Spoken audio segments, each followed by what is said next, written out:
Russian researchers in the late 1940s kept 5 people awake for 15 days using an experimental gas-based stimulant.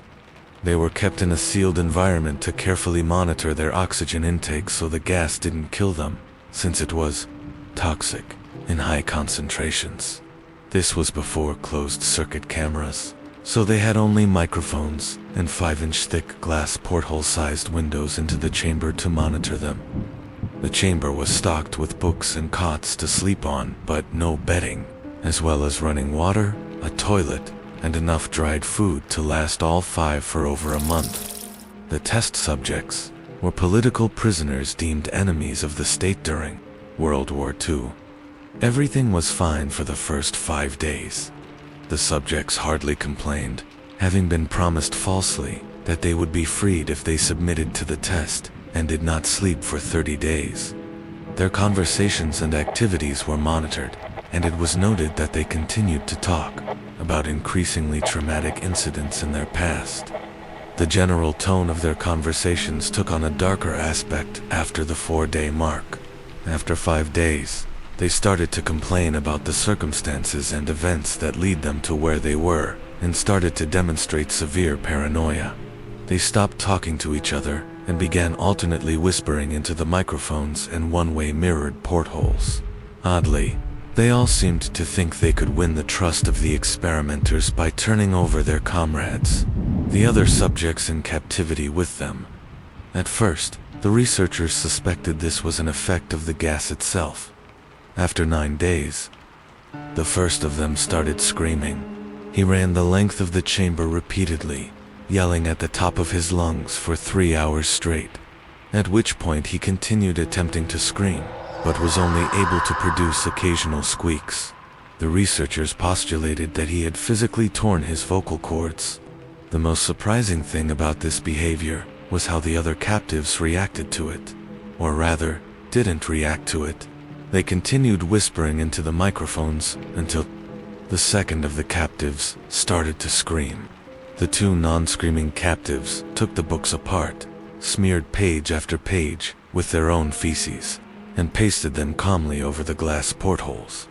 The screaming promptly stopped, so did the whispering into the microphones.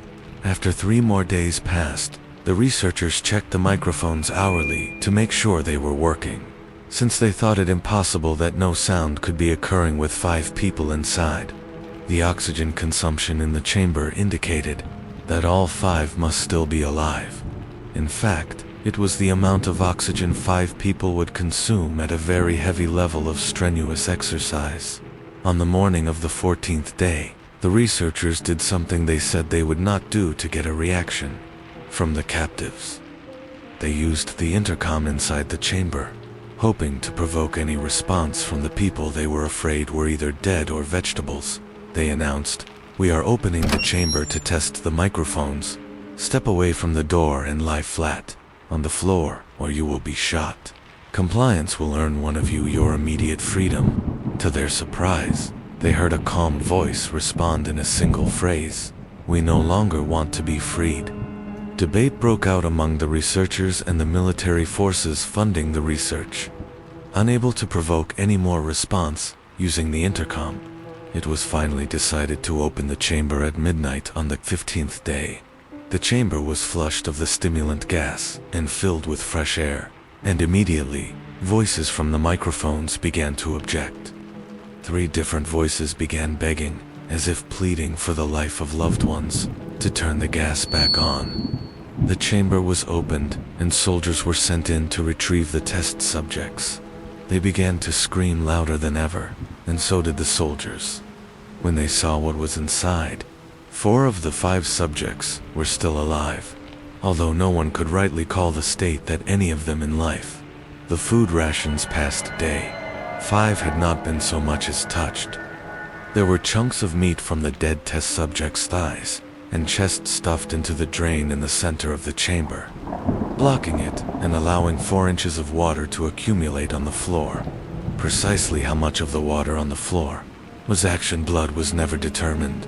All 4 surviving test subjects also had large portions of muscle and skin torn away from their bodies. The destruction of flesh and exposed bone on their fingertips indicated that the wounds were inflicted by hand, not with teeth, as the researchers initially thought. Closer examination of the position and angles of the wounds indicated that most, if not all of them, were self-inflicted. The abdominal organs below the ribcage of all 4 test subjects had been removed, while the heart, lungs, and diaphragm remained in place. The skin and most of the muscles attached to the ribs had been ripped off, exposing the lungs through the ribcage. All the blood vessels and organs remained intact, but had been taken out and laid on the floor. Fanning out around the eviscerated but still living bodies of the subjects, the digestive tract of all 4 could be seen to be working, digesting food. It quickly became apparent that what they were digesting was their own flesh that they had ripped off and eaten over the course of days. Most of the soldiers were Russian special operatives at the facility, but still, many refused to return to the chamber to remove the test subjects. The subjects themselves continued to scream to be left in the chamber and begged and demanded that the gas be turned back on, lest they fall asleep. To everyone's surprise, the test subjects put up a fierce fight. In the process of being removed from the chamber, one of the Russian soldiers died from having his throat ripped out, and another was gravely injured by having his testicles ripped off and an artery in his leg severed by one of the subject's teeth. Another 5 of the soldiers lost their lives, if you count the ones that committed suicide in the weeks following the incident. In the struggle, one of the 4 living subjects had his spleen ruptured and bled out almost immediately. The medical researchers attempted to sedate him, but this proved impossible. He was injected with more than 10 times the human dose of a morphine derivative and still fought like a cornered animal, breaking the ribs and arm of one doctor.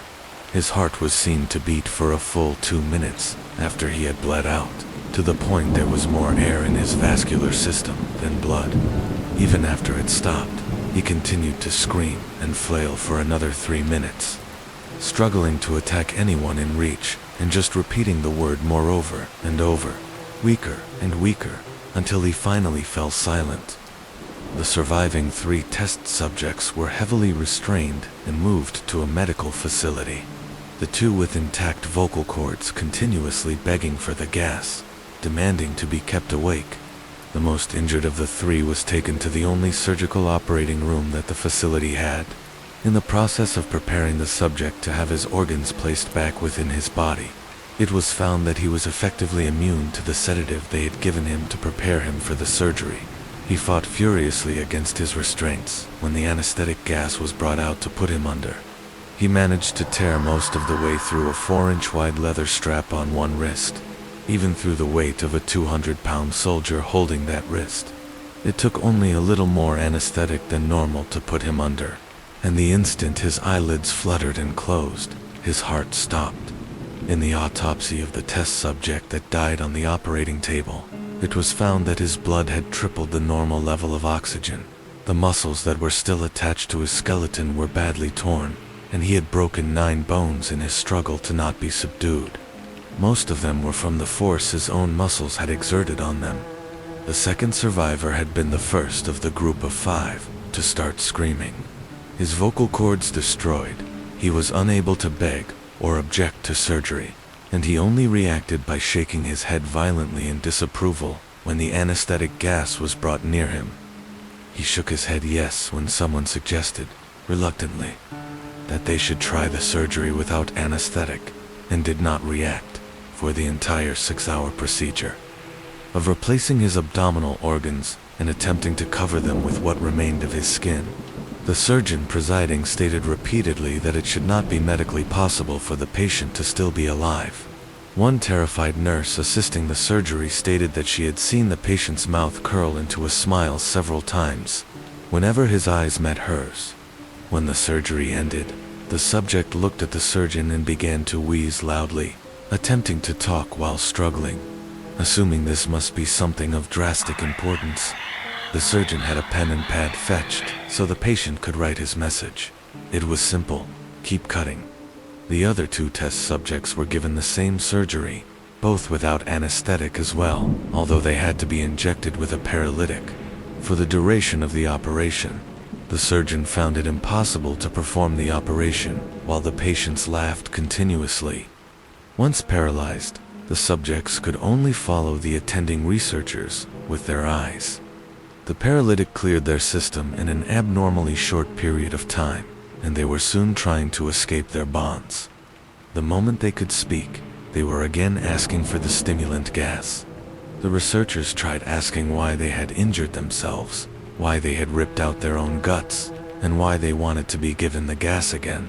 Only one response was given: "I must remain awake." All three subjects' restraints were reinforced, and they were placed back into the chamber, awaiting determination as to what should be done with them. The researchers, facing the wrath of their military benefactors for having failed the stated goals of their project, considered euthanizing the surviving subjects. The commanding officer, an ex-KGB, instead saw potential, and wanted to see what would happen if they were put back on the gas. The researchers strongly objected, but were overruled, in preparation for being sealed in the chamber again. The subjects were connected to an EEG monitor and had their restraints padded for long-term confinement.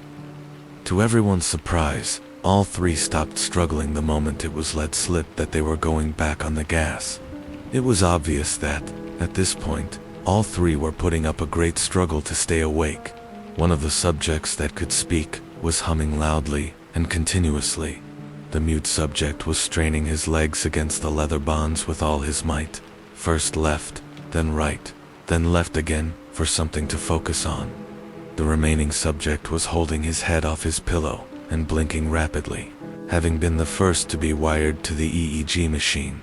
Most of the researchers were monitoring his brainwaves in surprise. They were normal most of the time, but sometimes flatlined inexplicably. It looked as if he were repeatedly suffering brain death before returning to normal. As they focused on paper, scrolling out of the brainwave monitor, only one nurse saw the man's eyes slip shut at the same moment his head hit the pillow. His brainwaves immediately changed to that of deep sleep, then flatlined for the last time as his heart simultaneously stopped. The only remaining subject that could speak started screaming to be sealed in now. His brainwaves showed the same flat lines as the one who had just died from falling asleep. The commander gave the order to seal the chamber with both subjects inside, as well as 3 researchers.